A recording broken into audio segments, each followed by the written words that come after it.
Ok. Boa noite. Todo mundo pode me ouvir bem? Sim, clarinho.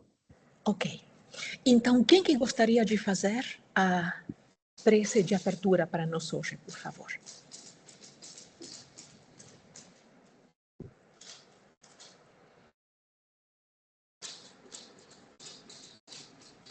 Graças, Senhor, por essa oportunidade, por esse dia de hoje.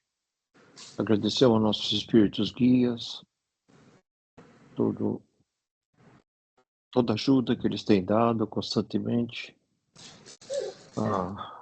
Norm.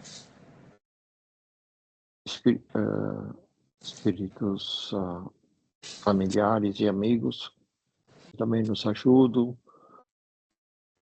também continuam aprendendo com a gente, junto com a gente.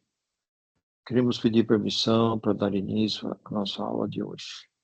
Que assim seja. Que assim seja. Obrigada, Leonzinho. Então, de novo, boa noite, todo mundo. Alguém tem alguma pergunta a respeito do que fora falado a semana passada?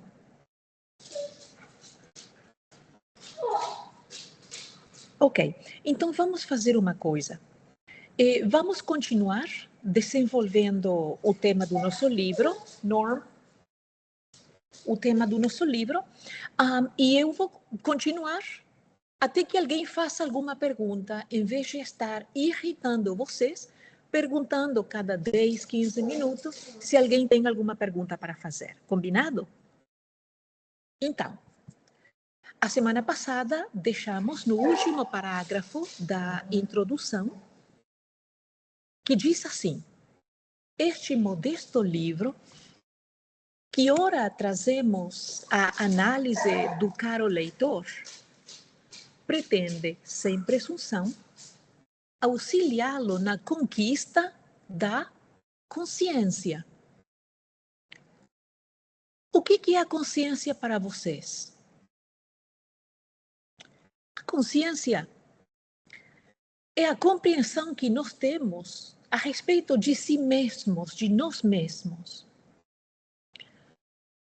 Jung dizia que a vida só se torna real quando é consciente para a pessoa. O que isso significa? Então os outros estão mortos e não sabem? Não. Acontece que vivem uma vida inconsciente. Eles não conhecem a verdadeira estrutura do seu ser, da sua personalidade, ainda, por extensão, não conseguiram identificar os objetivos existenciais. Então, para eles, a vida é uma situação na qual eles apareceram sem entender muito bem como. E hoje eles são impelidos por uma série de forças a fazer certas coisas, como, por exemplo, trabalhar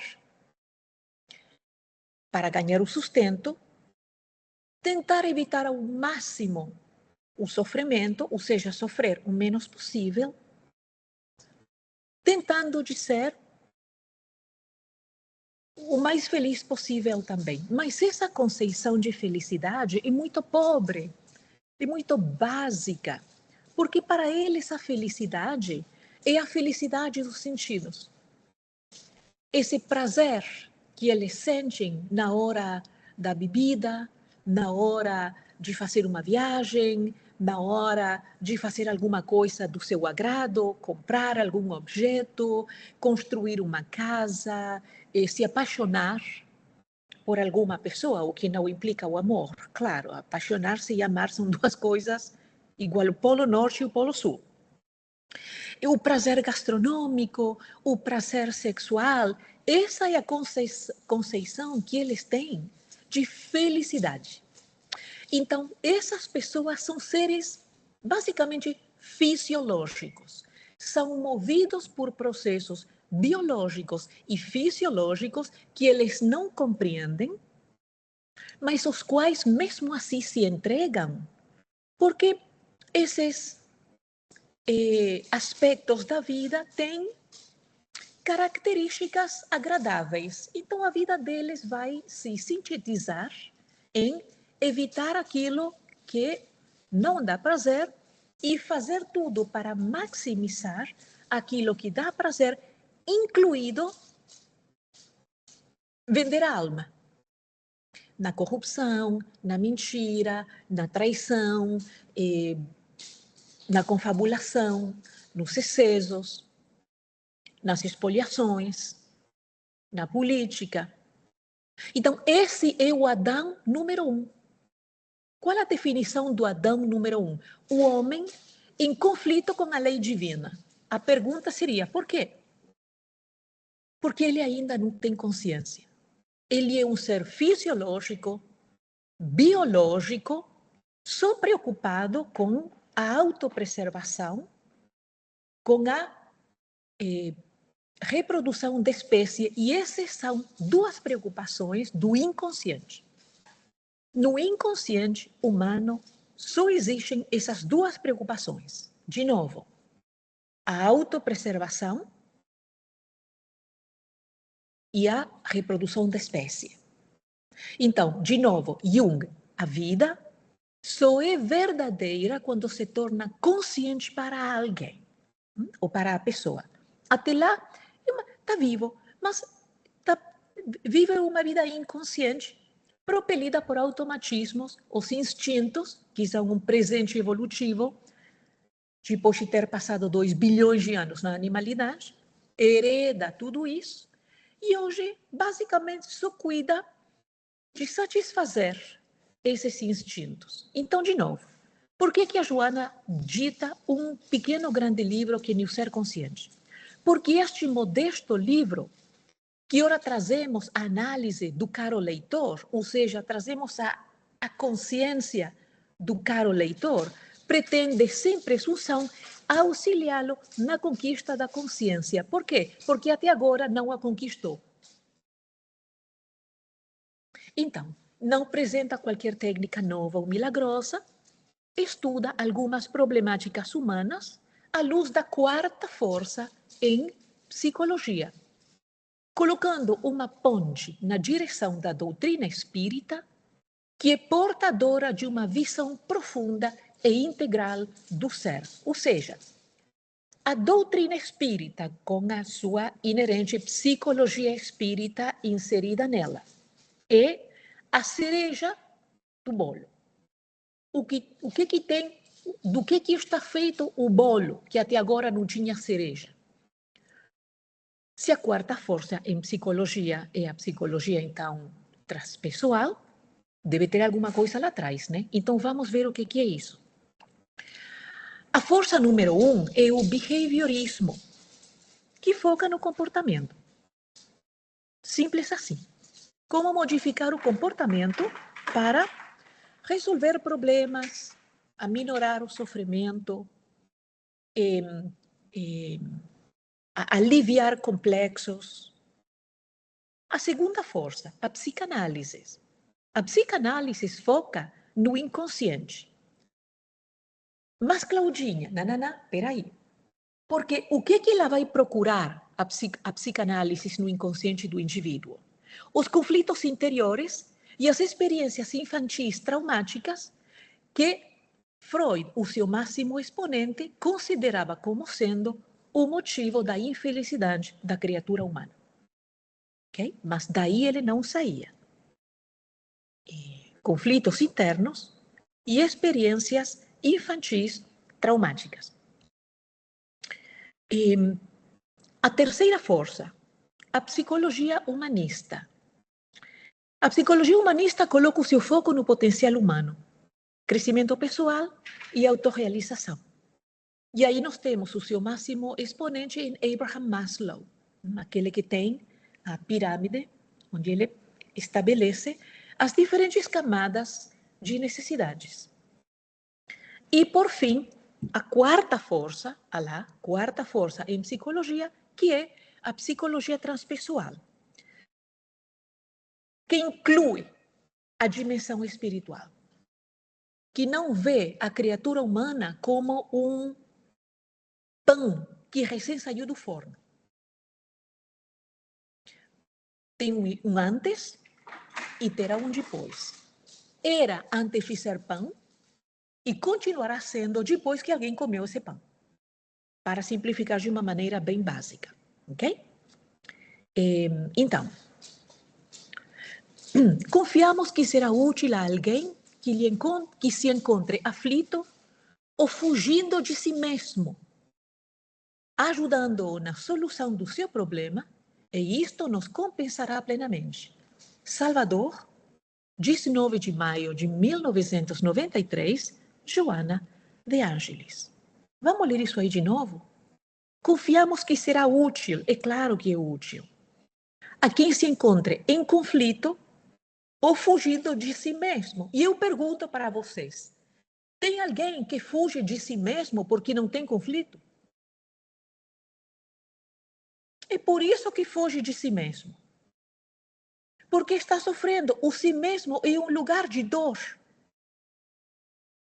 Mas como foge de si mesmo, ou seja, não se introjeta, não se interioriza, para tentar se conhecer, a fim de identificar os aspectos problemáticos, para aplicar modalidades para resolver esses problemas e se descomprimir, trocar a aflição pela alegria, os pesos pesados pela leveza, a escuridão pela luz, a confusão pelo esclarecimento, está cooperando com o próprio conflito, porque foge de si.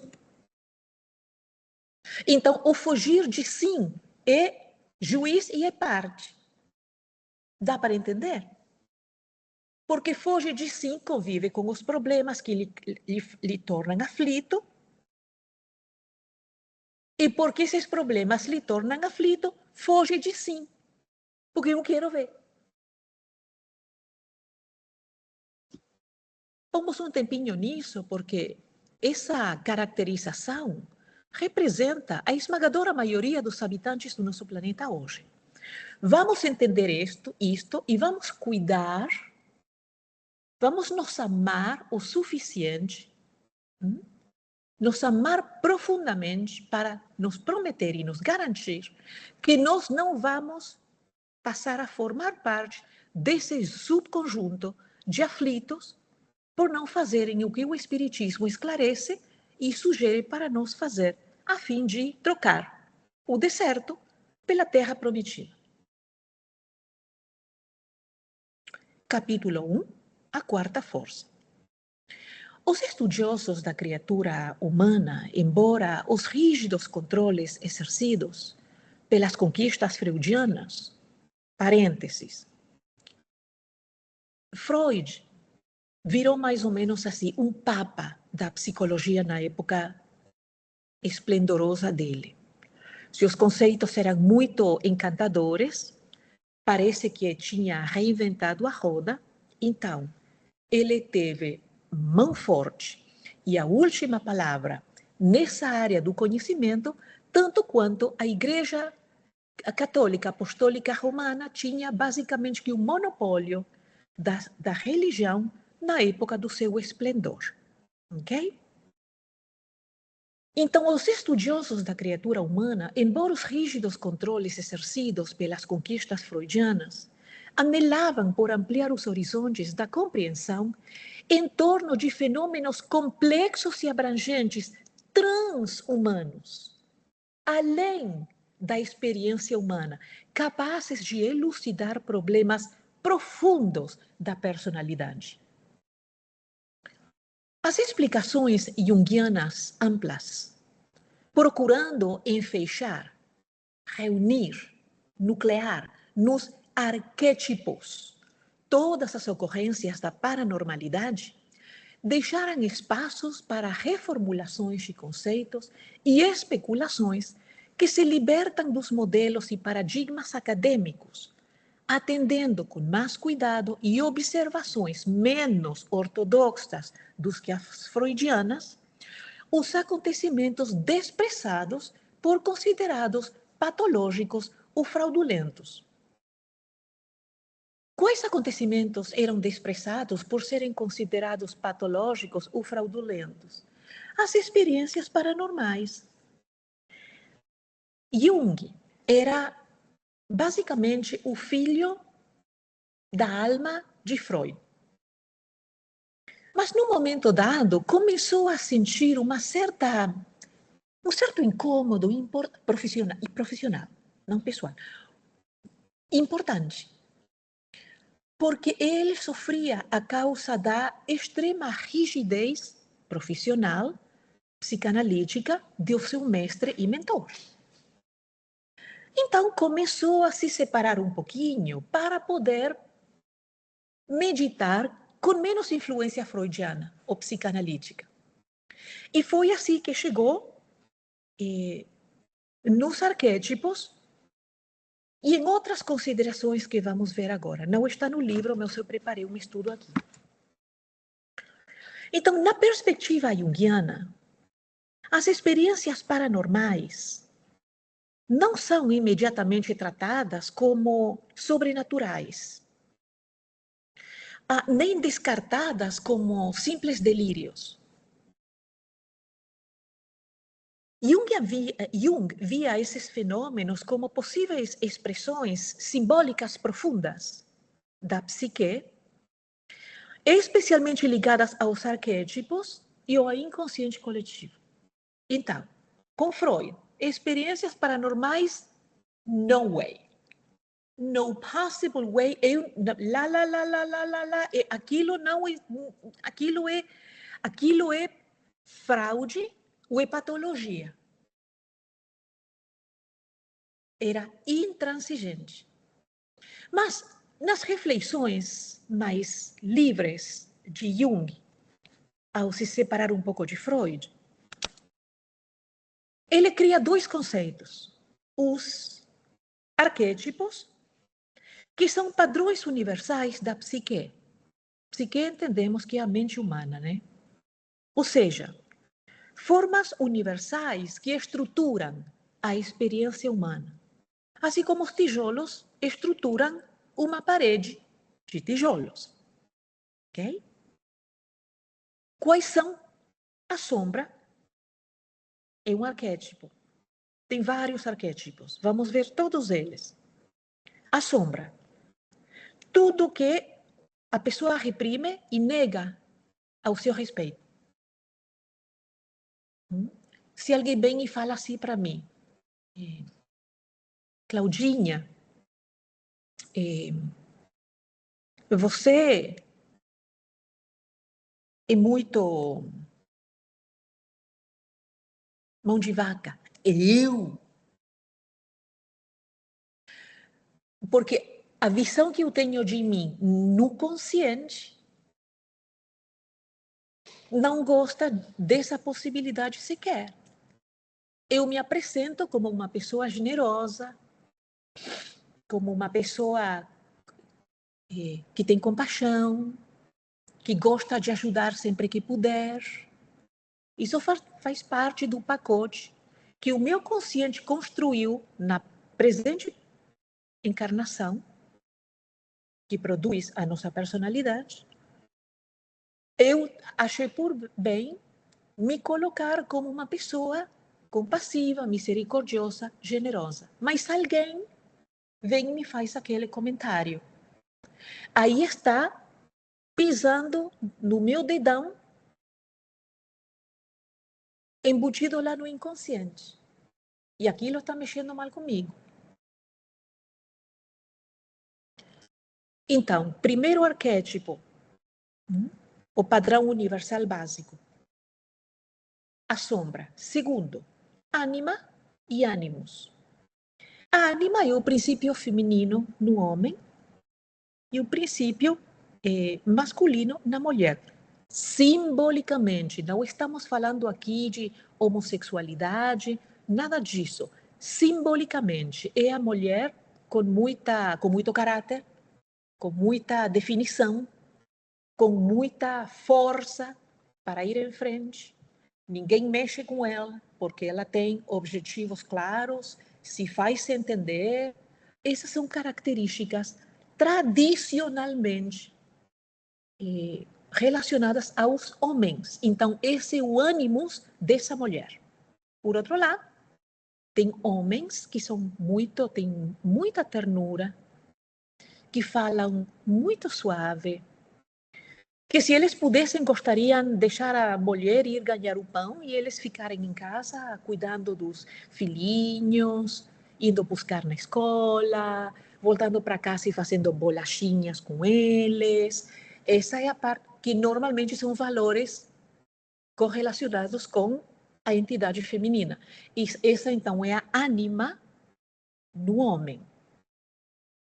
De novo, isso aqui não passa pela sexualidade, passa por características dessa psique.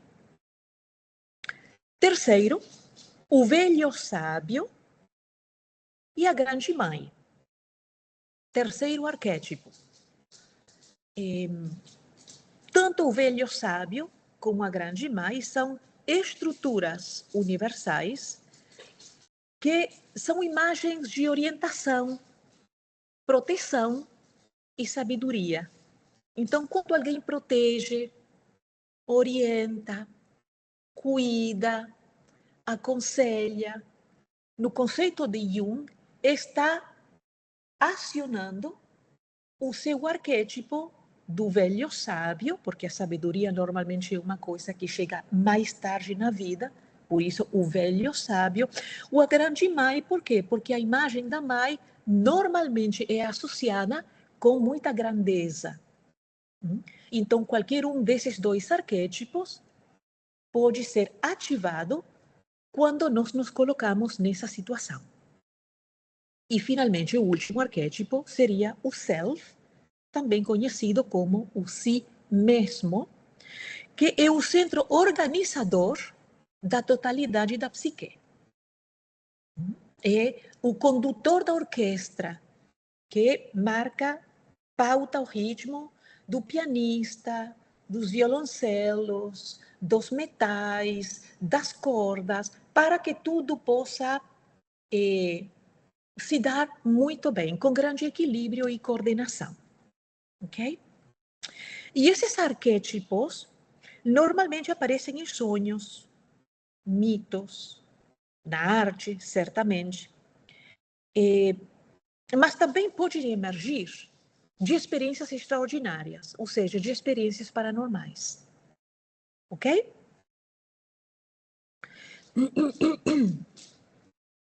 Muito bem.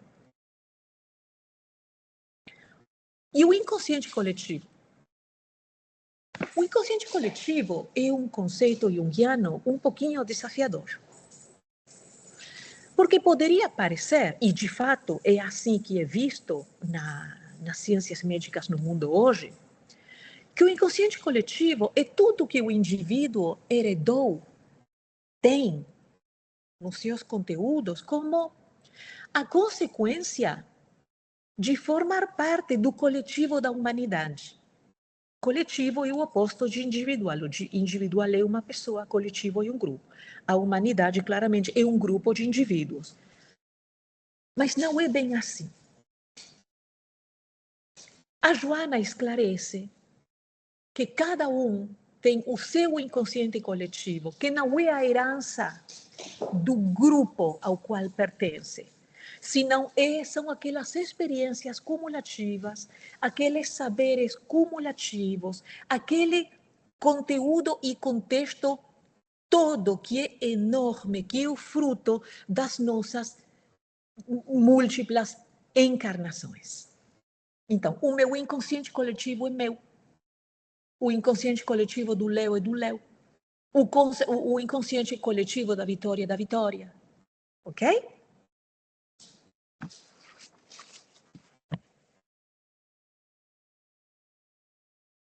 Então, como podemos apreciar? Freud dá um passo no estudo do inconsciente, mas é muito limitado.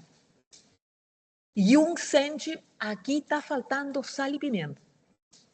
Aí ele entra com os arquétipos e com o inconsciente coletivo. que incluem as experiências paranormais, que a psicoanálise freudiana não tinha espaço nem tolerância para elas, absolutamente, reduzindo-as a fraudes e patologias.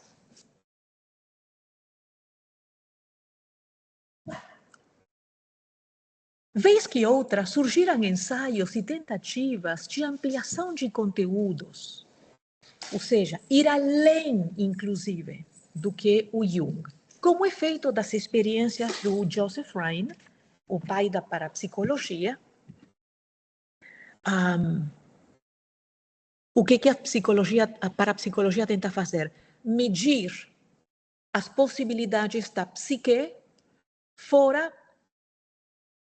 além do corpo, como, por exemplo, a telepatia, a clarividência, a precognição, a psicocinese. A psicocinese é a ação da mente na matéria. Por exemplo, alguém poder fazer um copo ir de cá para lá, sem tocar, simplesmente empurrado com a força da mente. Wilber, Groff, Kübler-Ross, Moody Jr., Maslow, Walsh, Vaughan, Assagioli, Capra e outros corajosos pioneiros que se preocuparam em ir além dos padrões estabelecidos, penetrando a sonda da investigação no inconsciente e concluindo por novas realidades antes execradas, lentamente acumulando dados capazes de suportar refutação, crítica e desprezo. Ou seja, eles estão construindo um chão batido do qual eles podem depender. Era necessário revisar o potencial humano em toda a sua complexidade, sem preconceitos nem receios. As teorias apressadas, que pretendiam reduzir a alma a um epifenômeno de vida efêmera, epifenômeno é um fenômeno secundário sem praticamente qualquer relevância, vinham sendo superadas pelas pesquisas de laboratório na área da parapsicologia, da psicobiofísica, da psicotrônica e da ciência espírita, cujos dados valiosos avolumaram-se de tal forma com a contribuição da transcomunicação instrumental que não havia outra alternativa senão ampliar o esquema de interpretação do psiquismo, da psique. Psiquismo e psique são sinônimos, criando-se o que se convencionou denominar como a quarta força, além do comportamentalismo, ou seja, behaviorismo, da psicanálise de Freud e da psicologia humanista, que é a psicologia transpessoal ou profunda.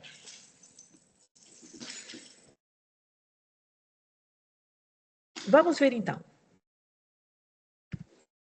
Já explicamos que a parapsicologia mede o que a mente pode fazer sem a ajuda do corpo físico com as suas partes. Telepatia, que é transmitir o pensamento sem palavras, clarividência, visão à distância, precognição, ou seja, saber de algum evento, de alguma coisa, antes que o resto das pessoas tomem conhecimento, e a psicocinese, que é um movimento de um objeto animado ou inanimado com a força da mente. Então, também temos agora a psicobiofísica, que a Joana trouxe aqui. A psicobiofísica é um termo bastante brasileiro, para dizer a verdade. E trata da mediunidade, energia, o campo vital, bioenergia, fenômenos anômalos da consciência. Okay? E depois temos a psicotrônica, que é mais ou menos a mesma coisa do que a psicobiofísica, mas tentando dar uma aparência mais científica, mais técnica ao estudo do paranormal, para dar um pouquinho mais de credibilidade, vamos dizer. Porque psicotrônica tem que ver com, já não é o corpo físico, já estamos com a técnica, com a ciência, é uma mãozinha de verniz. E, por fim, a transcomunicação instrumental, que é a tentativa de estabelecer comunicação com consciências desencarnadas por meio de dispositivos eletrônicos. Então, todas estas são tentativas para poder compreender a realidade intrínseca do ser humano, assim como as suas possibilidades, além do que já conhecemos da fisiologia, que tem a ver com o corpo humano, e das diferentes camadas da psicologia, que até agora vinham explicando o porquê dos comportamentos e das possibilidades da psique. Eu falei que não pararia para fazer perguntas, mas isso aqui é um prato bastante cheio, então eu não quero jogar muita coisa no prato. Até aqui todos bem? Perguntas, comentários? Cláudia, Sim. eu só gostaria de fazer um comentário que ainda hoje esses ramos são vistos como pseudociência pela ciência tradicional, porque ela se caracteriza pelo materialismo ainda, né? Então, eles são, e isso é importante para a gente apreciar o esforço que esses seres humanos, essas mentes têm feito, a coragem que é preciso, né? Porque é interessante a gente ver como Jung, ele teve a coragem de quebrar, né? Notando que precisava expandir os conceitos que Freud estava, vamos dizer assim, mantendo na corda curta, né? Segurando o progresso numa postura dogmática, vamos dizer, e Jung constatando através da experiência dele e de outras pessoas que aquilo precisava ser expandido. Então, uma postura muito forte de romper, ainda mais que eles tinham um vínculo pessoal, né? E que é vínculo? importante, é muito importante. É importante também a gente lembrar que todas essas áreas, elas se desenvolveram ao longo também de quando começaram os fenômenos. Elas também começaram, porque houve pessoas que não se envolveram, principalmente na Rússia, muitos estudos de psicobiofísica foram desenvolvidos na Rússia, né? E no Brasil, esse estudo foi desenvolvido por Hernani Guimarães Andrade, estabelecendo o Instituto de Pesquisas, né, Instituto Brasileiro de Pesquisas Psicobiofísicas, e que é também todo esse contingente de pessoas que vem fazendo isso há mais de um século, e especialmente, né, vamos dizer assim, nos últimos 70 anos, vem fazendo isso com uma coragem heróica, né? É um trabalho heróico. E é muito bonito a gente ver que eles vêm, e os pesquisadores da psicologia, vem a segunda força, vem a terceira força, porque eles estão observando esses movimentos, tanto esses movimentos tidos como pseudocientíficos, como também os movimentos sociais que acompanharam as coletividades durante esse tempo, porque houve constantemente, nós tivemos guerras, tivemos rompimentos de paradigmas e descobertas, né? Cada vez mais excitantes a respeito da realidade do ser. Então não cabia, as teorias simplesmente foram avançando, porque as descobertas eram enormes, né? E é muito lindo a gente estudar isso e entender que precisou de muita coragem de não se incomodar com que o status quo da ciência pregava, que é uma proposta materialista, reducionista do ser humano, né? Era só isso. Muito obrigada. Vamos continuar então. Mais alguém? Ok. Então, como a Georgia dizia, indispensável coragem para enfrentar o ceticismo e a arrogância dos acadêmicos, dos reducionistas, que mesmo diante do luminoso, o luminoso é o divino, é o transcendental.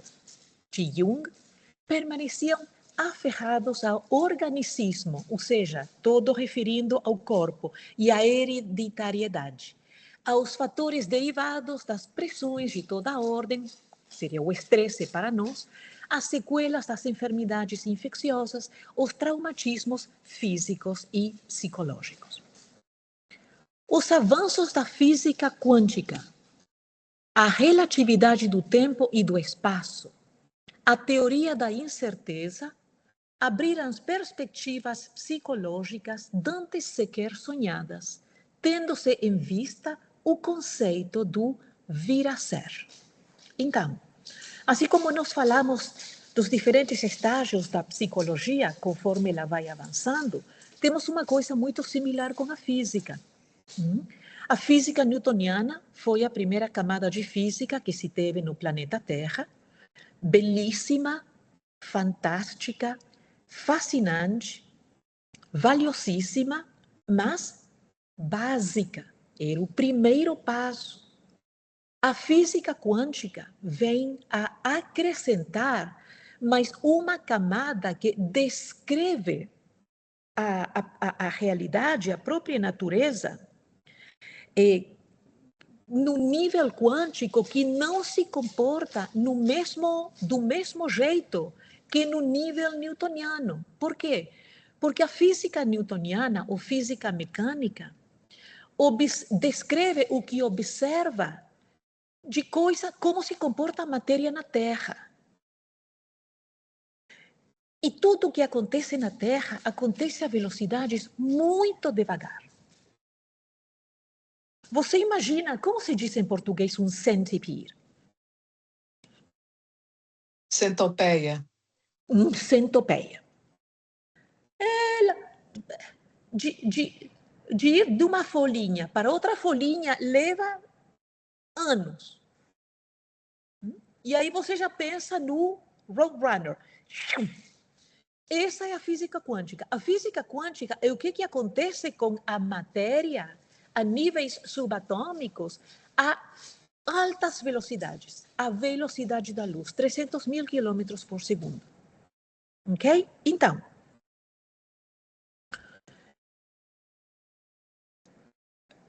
entre a física newtoniana, ou mecânica, e a física quântica, ou seja, a física das micropartículas, por que as micropartículas? Porque são as partículas mais pequenas que o átomo, que a física newtoniana considerava como sendo o tijolo mais pequeno a que qualquer modalidade de matéria poderia ser reduzido. Mas aí, graças aos aceleradores de partículas, nós entrechocamos os átomos, como se fosse um choque num semáforo, e aí eles arrebentam e começamos a catalogar uma cachoeira de partículas mais pequenas do que o átomo, que tem as suas características e as suas funções importantíssimas e absolutamente necessárias umas para com as outras. Ok? Entre a física newtoniana e a física quântica, ou seja, a física do átomo para cima e a física do átomo para baixo, nós temos a relatividade do tempo e do espaço do Herr Einstein. Por que a relatividade do tempo e do espaço? Sem complicar a coisa, porque isso se pode complicar rápido. O tempo e o espaço, disse Einstein, não são separados. Sinto muito. Amigo Newton, I'm sorry. O tempo e o espaço não têm nada de absolutos. Nem são entidades separadas. Não são. Formam um tecido único. Um tecido único, chamado tempo-espaço. Ai, não gosto. Sinto muito. Não, mas como é que pode? Eu vou te mostrar. Não, mas não concordo. Suit yourself. Mas é um tecido único. E isto é importante porque tem consequências. Tem muitas consequências. Eu não trouxe tudo isso aqui porque não ia me alongar bastante e francamente, física só para quem gosta. Mas o que nós precisamos entender é que o fato de que o tempo e o espaço Não são igual o presunto e o queijo, são duas coisas diferentes. Senão que é uma coisa só. É uma coisa só. Tem consequências. Ok? Sérias. Seríssimas. Mas vamos deixando isso por aí. A Joana nos fala também da teoria da incerteza. A teoria da incerteza, Uncertainty Principle, foi criada por Werner Heisenberg, um alemão. E ele dizia que não é possível conhecer simultaneamente, ao mesmo tempo, com precisão absoluta, certas propriedades de uma partícula. Por exemplo, o elétron. Você não pode saber com precisão a posição e o momento. A posição é o quê? Onde o elétron está. E o momento é para onde vai e a que velocidade. Quanto mais você sabe onde ele está, menos você sabe para onde ele vai e com que velocidade.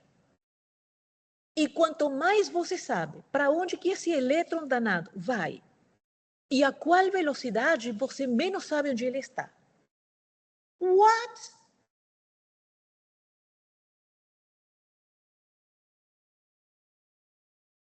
Daí o nome, Uncertainty Principle, a teoria da incerteza. Você não pode saber, mas por quê? Esquece o what. Why? Porque já estamos na física das altas velocidades, das micropartículas a altas velocidades. We are not in Kansas anymore. Isso é física newtoniana, física mecânica está em Kansas. Com a física quântica, você não tem Kansas mais. Essa aqui é outra. Já estamos falando de micropartículas à velocidade da luz. Cláudia, Sim. We're not in Kansas anymore. Você está fazendo referência ao Mágico de Oz? Sim. Aham. Porque a física quântica e não é que os nossos instrumentos científicos ainda não estejam suficientemente desenvolvidos, ou está com enxaqueca, não está medindo direito, ou alguém deu um chute, ou deixou cair uma Coca-Cola acima dele. Não. Não é a culpa dos instrumentos. É que a matéria, nesse nível tão pequeno, e a velocidades tão altas, luminais ou supraluminais, funciona assim. Não se pode conhecer o que vai acontecer. Nós éramos muito orgulhosos e arrogantes com a física newtoniana. Físicos chegaram a dizer a estudantes de física, nós não entendemos nossos professores. Veja só que horror, que depressão. Nós não entendemos os seus professores, o que os senhores estão fazendo aqui. Não, mas como assim? Eu quero ser físico? Nem tem mais graça. Nós já desvendamos todos os segredos da coisa. Não tem mais nada para descobrir. Vocês vão ser físicos para quê? Para sentar a comer pipoca? Porque nós já desvendamos todos os segredos da matéria. Imagina! E esses eram supostamente os mais inteligentes da parada.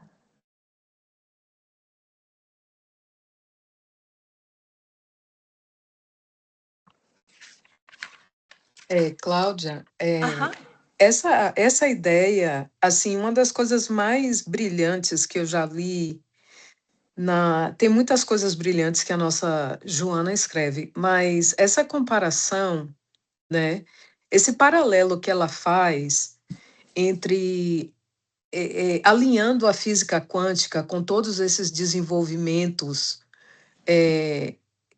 a respeito da concepção do ser para a gente chegar na quarta força, isso foi uma coisa assim que me levou dias para digerir, porque porque tornou muito, muito concreta a impressão que eu tinha quando estava crescendo, quando ouvia os mais velhos, os adultos falarem, os pais, eles falavam as coisas em termos tão definidos, em termos tão preto no branco, e às vezes aquilo não fazia sentido, e eu dizia assim, mas como é que pode ser, sabe? Era uma coisa assim, quando eu li isso,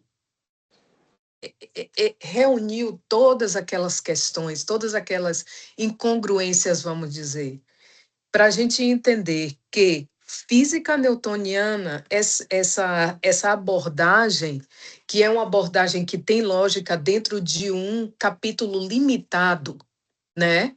Ela tem lógica dentro de um capítulo limitado, mas estendê-la a tudo o mais é cristalizar a vida, cristalizar a grandeza da vida num pequeno ângulo, no ângulo microscópico do universo, não microscópico porque subparticular, microscópico porque pequeno mesmo, não porque era essencial, mas porque é limitado.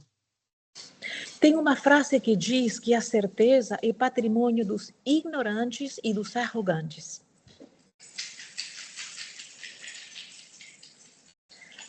A única coisa que não conhece nada acima de si própria é a mediocridade. É. Vamos continuar então? É. A abrangência da consciência como estágio mais elevado do processo antropológico, sociológico, psicológico do ser, passou a exigir mais acurada penetração, ampliando o quadro de entendimento dos dementes. Eu vou ler uma coisa aqui, mas na época do livro, os problemas, por exemplo, de autismo, retardo mental, eram chamados de idiotia, ok? A nossa Joana não tem intenção de ser vulgar, nem muito menos de ofender. Ampliando o quadro de entendimento dos dementes, autistas, savantes, o sábio idiota. Portadores de capacidades e aptidões luminosas, ou seja, além da norma, e perturbadoras por isso mesmo também, revelando-se matemáticos, músicos, artistas plásticos, linguistas que, de repente, romperam o véu do silêncio em que viviam e passaram a comunicar-se com lucidez, apresentando dotes de excepcional capacidade realizadora, puseram-se a exigir elucidações que destruam as tradições negativas, atualizando a predominância do espírito sobre a matéria, da mente sobre o cérebro gravemente danificado, assim demonstrando que preexistem aos órgãos e os sobrevivem, ao invés de serem suas elaborações ou efeitos dos seus mecanismos. Quero fazer um comentário aqui que, não do ponto de vista matemático, mas do ponto de vista filosófico, um sistema fechado não pode explicar a si próprio. Qual é um exemplo de sistema fechado? Um cérebro. Ao que nós podemos comparar um cérebro? Um computador. Um computador. Um computador sozinho, sem um software instalado, serve para quê? Vamos economizar tempo. Para nada. Ok? Uma mente. Se nós não instalarmos um princípio inteligente individualizado, também conhecido como espírito, é um ser humano? Não, é uma mente que tem um potencial, mas que precisa de um download, que é o espírito imortal. Como o computador, mesmo os mais caros da vida, também tem um potencial enorme, mas precisa de ter software instalados para aquilo poder demonstrar, expressar a sua utilidade. Por isso que cérebro e mente não são a mesma coisa. Computador e software também não são. Você precisa dos dois para poder utilizar o computador para os seus propósitos, os seus fins providenciais, no caso do operador de um computador, e para que podamos chamar a isso de um ser humano vida inteligente. Sim? A grandiosa contribuição do pensamento oriental de Buda a Vivekananda, a Ramakrishna e outros, dos taoístas tibetanos aos físicos nucleares, enseja a revisão dos parâmetros aceitos, bem como dos modelos estabelecidos, propondo a identificação de fórmulas com aparência diversa, o que parece ser, mas não é. No entanto, que se harmonizam, unindo as duas culturas, a do passado e a do presente, numa síntese perfeita em favor de um homem e de uma mulher holísticos, completos, ao revés de examinados em partes. Esse concurso, que se vinha insinuando multissecularmente, logrou impor-se através das terapias liberadoras de conflitos, tais a meditação, respiração, oração, a magnetização da água, a bioenergia, ou seja, a energia transmitida pelos passes, os exercícios de tai chi, o controle mental, de inegáveis resultados nas mais variadas áreas do comportamento, do interrelacionamento pessoal, da saúde.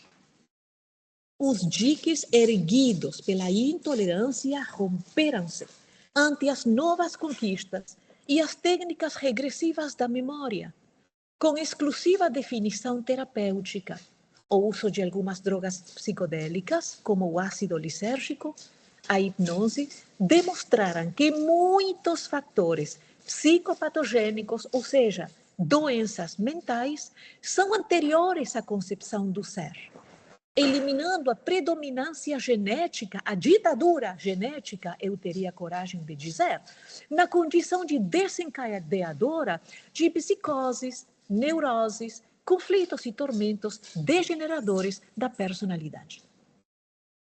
A telepatia, a clarividência, os fenômenos retro e precognitivos, as ectoplasmias, os deslocamentos de objetos sem contato e outros, ou seja, todos da alçada, como já explicamos mais atrás, da parapsicologia, facultaram mais acurados exames do indivíduo, que a análise transpessoal pode abordar com segurança, o neles apoiar-se a fim de solucionar os enigmas predominantes em pacientes marginalizados pelas outras correntes da psicologia ou facilmente rotulados de psicopatas. O ser humano é constituído de elementos complexos que escapam a uma observação superficial. A constituição materialista, de forma alguma, atende-lhes às necessidades éticas e sociológicas, não logrando elucidar o ser psicológico, exceto quando, ignorando-lhe a realidade transcendente, relega à indiferença, a desconsideração catalogada de patologia reversível. Sempre que eu tenho alguma coisa que eu não sei o que é, nem como é que aconteceu, patologia irreversível. Pelo menos patologia. O ser dual, espírito e matéria, do espiritualismo ortodoxo, cuidado aí, não moderno, ortodoxo, velho, carcomido, cristalizado, permanece incompleto, deixando escapar incontáveis expressões de conteúdo por falta do elemento intermediário, processador de inúmeros fenômenos que lhe completam a existência. Somente quando estudado na sua plenitude, espírito, perispírito e matéria, podem se resolver todos os questionamentos e desafios que o compõem, alargando-lhe as possibilidades de desenvolvimento do Deus interno. Deus com D minúscula. Ok? porque Deus fez um download parcial dele em nós. Nós não somos Deus com D maiúscula. O único que tem toda a informação, download completo, total e absoluto, é Deus com D maiúscula. Nós fomos feitos à sua imagem e semelhança, mas até um certo ponto. Facultando completude, realização planificadora, estado de nirvana, que é um estado de plenitude, de samadhi. Samadhi é um estado de alta e intensa felicidade meditativa. Mas a Joana coloca aqui como sendo também sinônimo de plenitude, estado de nirvana, bliss, samadhi, é tudo a mesma coisa. Ou, para falar na nossa língua, de reino dos céus, que ele cumpre a alcançar. Mas, Cláudia, que é esse reino dos céus? É o fim do sofrimento, de todos os tipos, de todas as intensidades, em toda situação. Aconteça o que acontecer, você tem tanta liberdade interior. Você está todo cheio de luz.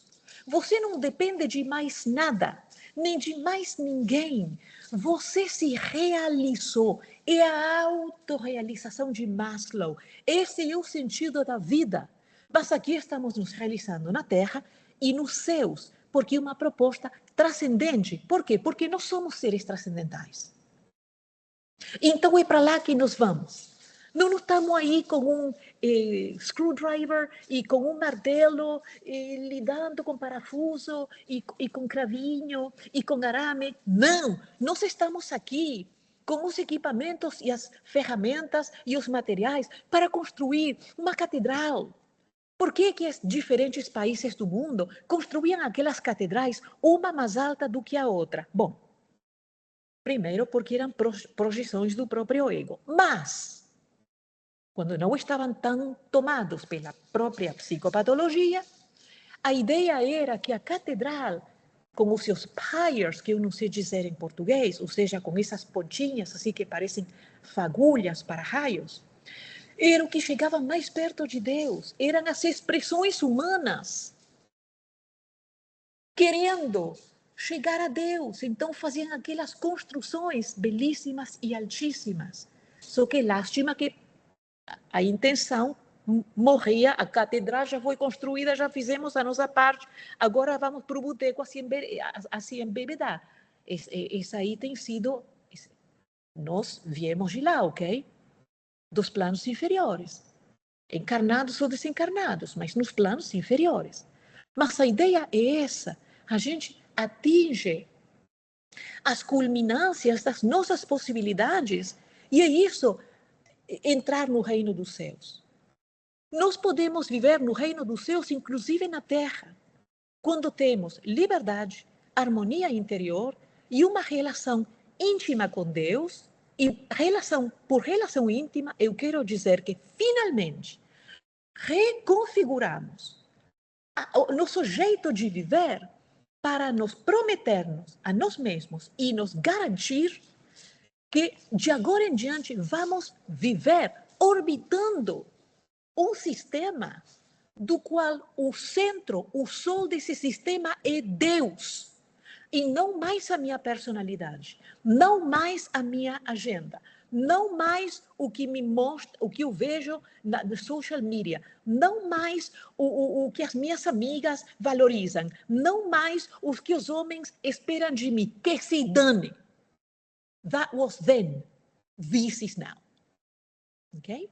Então, para fechar, essa gigantesca tarefa cabe à moderna psicologia transpessoal, ou quarta força, que inicia um período de real compreensão da criatura como ser indestrutível, que é fadado à felicidade. Quem que gostaria de fazer a nossa prece de encerramento, por favor?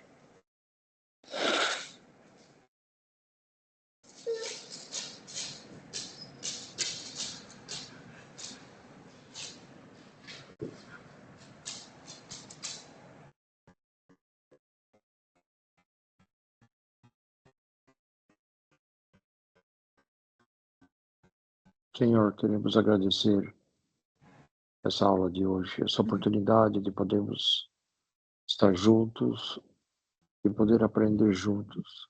Ajude-nos a pôr em prática todos esses ensinamentos juntos, para que